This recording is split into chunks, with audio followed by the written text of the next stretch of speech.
I'd been dreading the move for weeks. My tiny apartment in the city, a third-floor walk-up with creaky floors and a view of a brick wall, had been home for 5 years. It was a mess of memories, late nights with friends, quiet mornings with coffee and a book, and the ache of a breakup that still lingered like a bruise. But the lease was up, the rent was climbing, and I'd found a new place across town, a small house with a yard and room to breathe. The problem was getting there. Boxes were stacked to the ceiling, my back was already complaining, and I'd underestimated how much stuff I'd accumulated. My friends were busy, and hiring movers was out of the budget.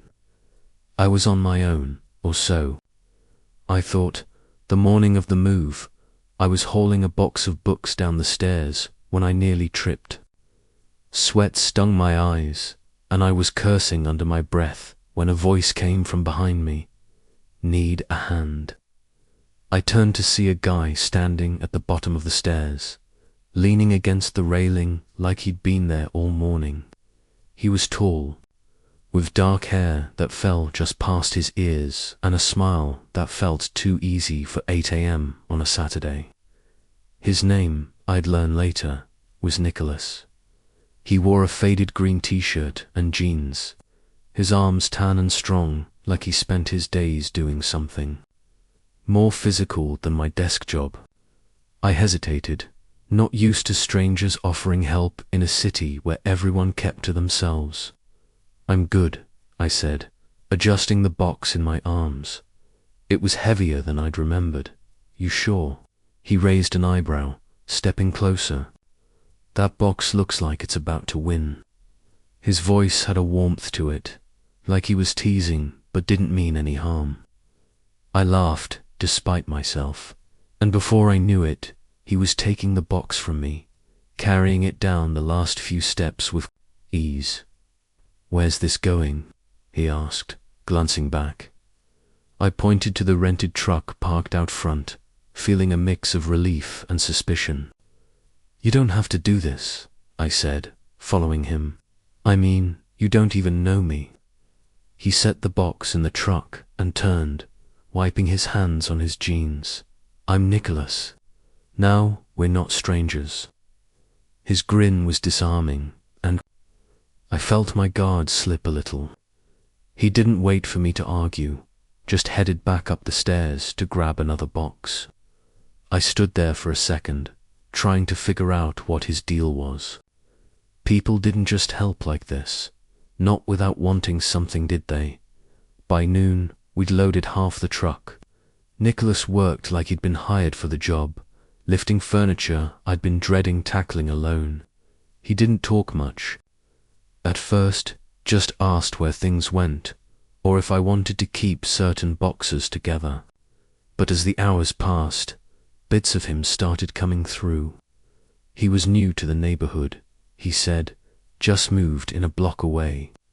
He worked as a carpenter, which explained the calluses on his hands and the way he handled my rickety bookshelf, like it was nothing. He had a quiet confidence, but not the kind that felt like he was showing off. It was more like he knew who he was and didn't need to prove it. We took a break around lunchtime, sitting on the tailgate of the truck with bottles of water I'd grabbed from a corner store. The sun was high, and the city hummed around us, cars honking, kids laughing somewhere down the street. I was starting to relax, maybe because of the progress we'd made. Maybe because Nicholas had a way of making things feel less heavy. "So," I said, wiping sweat from my forehead, "what's your story? You go around helping random guys move their junk." He laughed, a low, warm sound. "Not usually. I was just walking by, saw you struggling, and thought, why not?" He took a sip of water, his eyes catching mine for a moment longer than necessary. "Plus, you looked like you could use a friend." The word friend hung in the air, and I wasn't sure what to make of it. I'd been single for a while, too focused on work and getting through the day to think about dating. But there was something about the way he said it, the way his gaze lingered, that stirred something in me. Not hope, exactly, but a kind of curiosity I hadn't felt in a long time. We kept working, and by late afternoon the truck was loaded. My old apartment was empty, just echoes and scuff marks on the floor. Nicholas helped me lock up, and I offered to buy him dinner as a thank you. "There's a pizza place nearby," I said, feeling awkward. "If you're up for it." He nodded, that same easy smile on his face. Pizza sounds perfect. Over slices of pepperoni, we talked more. He told me about growing up in a small town, how he'd left to find something bigger, something that felt like his. I shared a little about my life, my job as a graphic designer, the way the city sometimes felt too big and too small at the same time. The conversation flowed easily, like we'd known each other longer than a day. But there was a moment when he reached for his drink and his hand brushed mine that made my heart skip. It wasn't accidental, not entirely. His eyes met mine again, and I saw something there, interest, maybe, or something deeper. When we parted ways that night, he handed me his number, written on a scrap of paper from his wallet. "In case you need help unloading," he said, but his tone suggested it wasn't just about the move. I took the paper, my fingers tingling where they'd touched his, and watched him walk down the street, his silhouette fading into the evening that night. Lying on a mattress in my new, half-unpacked house, I couldn't stop thinking about him. Nicholas had come out of nowhere, a stranger who'd made a grueling day feel almost good. But there was something else, something I couldn't shake. The way he'd looked at me, the way he'd stayed longer than he needed, it felt like more than kindness. And I wasn't sure if I was ready for what that might mean. The new house was a disaster zone. All cardboard boxes and bare walls that echoed every step I took. I'd been sleeping on a mattress, tossed on the living room floor, surrounded by stacks labeled in my sloppy handwriting kitchen stuff, clothes, random junk I didn't even remember owning. This little house, with its patchy yard and creaky back door, was supposed to be my fresh start, a place to rebuild after years in a cramped apartment. But staring at the mess, it felt more like I'd bitten off more than I could chew. Every box I opened was a time capsule, a faded photo from a road trip, a cracked mug my ex left behind, a notebook full of half-baked dreams from a younger version of me. Unpacking wasn't just about furniture, it was about facing myself, and I wasn't sure I was ready for that. Nicholas kept creeping into my thoughts. His number, scrawled on that scrap of paper from moving day, sat on my kitchen counter like a challenge. I'd catch myself staring at it while I waited for my coffee to brew, my thumb hovering over my phone. That day we'd spent hauling boxes. Had been exhausting, but it was also the first time in ages I'd laughed without forcing it. His easy smile, the way he'd carried my heaviest stuff like it was nothing. The spark when his hand brushed mine at the pizza place, it all stuck with me, but so did the fear. I'd been alone for 2 years, ever since my last relationship crashed and burned. I'd gotten good at keeping people at a distance, and the idea of letting someone in, even someone like Nicholas, made my chest tight.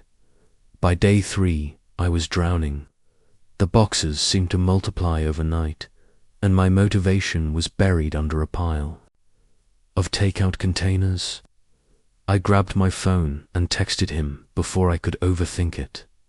"Still buried under all this stuff. Any chance you're free?" His reply pinged back in minutes. "Be there in an hour. Need help with those boxes." I could picture his grin, that teasing edge in his voice, and it loosened something in me. He showed up with a toolbox, swinging from one, hand and a coffee for me in the other. Figured you'd need this, he said, passing me the cup. His fingers grazed mine, and there it was, again that jolt, like a circuit completing. He was in a grey hoodie and worn jeans, his dark hair tucked behind his ears, and he looked more at home in my half-empty house than I did. Where do we start? He asked, eyeing the chaos like it was a puzzle he couldn't wait to solve. We tackled the kitchen first, unpacking plates and glasses while I sorted through a box of mismatched forks and spoons. Nicholas moved with purpose, stacking dishes in neat piles, but he wasn't just working, he was curious. He'd pick up something, like a chipped teapot I'd bought at a flea market, and ask, "What's the story here?" I'd shrug, mumbling something about impulse buys, but his questions weren't pushy. They were gentle, like he was trying to piece me together without scaring me off. He found a framed photo in a box of books, me and my ex on a beach, arms around each other, grinning like we'd cracked the code to happiness. "This you?" he asked, holding it up. The sight of it twisted something in my gut. "Yeah," I said, taking it from him. "Old times." I set it face down on the counter, hoping he wouldn't ask more. He didn't. Instead, he pulled out a dog-eared book of poetry from the same box. "You read this stuff?" he asked, flipping through it with a raised eyebrow. "Used to," I said, managing a half-smile. "Back when I thought I was deep and brooding." He laughed, a warm, low sound, and read a line out loud in a mock-dramatic voice that made me snort. It was so easy with him, like he knew how to keep things light, without pretending the heavy stuff didn't exist. As we worked, he started opening up. He'd grown up in a small town, the kind where everyone knew your name and your mistakes. He'd left after a rough breakup, chasing something bigger in the city. "I wanted to build things," he said, slotting my books onto a shelf we'd assembled together. "Not just tables or chairs, but a life, I guess. Something that's mine."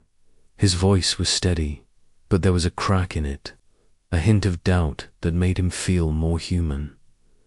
I told him about my job as a graphic designer, how it kept me afloat, but sometimes felt like I was just polishing other people's ideas. I talked about the city, how it could be thrilling one day and suffocating the next. He listened, his eyes locked on mine, and it was unnerving how seen I felt. Not judged, not fixed, just seen. It made me want to keep talking, to let him in on the parts of me I usually kept locked up by evening. The kitchen was starting to look functional, and we were sprawled on the living room floor, surrounded by takeout containers and half-empty boxes. The sun was dipping low, casting long shadows across the room.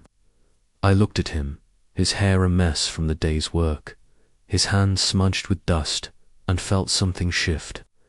It wasn't just gratitude for his help, it was something deeper, something that scared me as much as it pulled me in. "Why are you doing this?" I asked, my voice quieter than I meant. "You didn't have to keep helping." He leaned back on his hands, his eyes searching mine. "Maybe I wanted to," he said. "Maybe I like being around you." The words were simple, but they landed like a stone in still water, sending ripples through me. I wanted to say something back, to tell him I felt it too, but my throat closed up. I'd spent so long building walls, and now here he was, standing patiently outside them. We didn't talk much after that, just cleaned up and called it a night. But his words stayed with me, looping in my head as I lay awake, staring at the ceiling. I wasn't sure what I was feeling. Hope, fear, a mix of both. All I knew was that Nicholas was different, and different was dangerous. Over the next few weeks, he became a constant. He'd show up with a hammer to fix a wobbly cabinet, or just to hang out, bringing a bottle of wine or a terrible pun that made me groan. We'd sit on my porch, the air cooling as summer faded, and talk about everything: our families, our dreams. The way the city could make you feel like you were part of something and utterly alone at the same time. I started noticing the small things about him. The way he rubbed his thumb over his knuckles when he was thinking, the scar on his hand from a woodworking accident, the way his voice softened when he talked about his mum, who still called him every Sunday. One night we were painting the kitchen, the air thick with the sharp smell of fresh paint.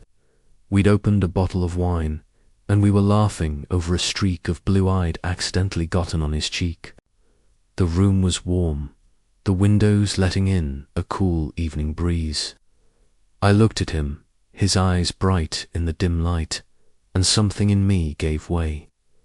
I reached for his hand, my heart hammering like I was 16 again. He didn't pull away. Instead, he laced his fingers through mine, his thumb brushing my skin in a way that felt like a vow. "I've been waiting for you to do that," he said, his voice low but steady. I swallowed, my mouth dry.